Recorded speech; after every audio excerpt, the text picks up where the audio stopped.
बिस्मिल्लाहिर्रहमानिर्रहीम। मैं हूं हसन रज़ा बुखारी एडवोकेट और आप देख रहे हैं एक्सपोज टाइम न्यूज़ की नशरियात। आलम इस्लाम के मुसलमानों के लिए आज एक बड़ी ख़बर है कि सऊदी हुकूमत ने मस्जिदुल हराम में तमाम नमाजियों के लिए नमाज की मुकम्मल इजाज़त दे दी है, लेकिन शर्त यह है कि जो अफराद वैक्सीन शुदा हैं वो नमाज के लिए अब वहाँ जा सकते हैं। इसी तरह से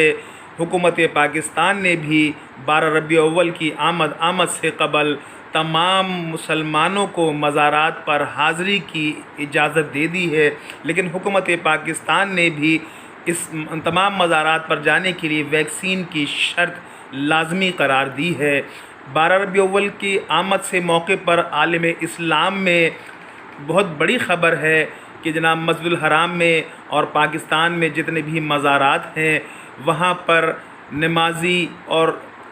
वहाँ जाकर हाज़री दे सकते हैं, नमाज़ पढ़ सकते हैं, अपनी इबादत कर सकते हैं। इसी तरह से इंशाअल्लाह उम्मीद है कि 12 रबीउल अव्वल की बरकत से, जश्न आमद रसूल की बरकत से इंशाअल्लाह आइंदा जो साल है हज और उम्रा, इस पर से भी पाबंदी उठा ली जाएगी और मुसलमान बड़े फ़ख्र व एज़ाज़ के साथ अल्लाह के हुज़ूर अपनी इबादत के लिए पेश होंगे। आलम इस्लाम के लिए, पाकिस्तान के लिए अपनी दुआओं में उनको शामिल करेंगे और पाकिस्तान की, आलम इस्लाम की तरक्की के लिए दुआ गो रहेंगे। मैं इस मामले पर तमाम मुसलमानों से दरख्वास्त गुज़ार हूँ कि वो इस कोरोना SOPs का ख़याल रखते हुए अपनी इबादत का सिलसिला जारी और सारी रखें और कौम के लिए दुआ करें कि अल्लाह ताला पाकिस्तान में निज़ाम मुस्तफ़ा राइज करे।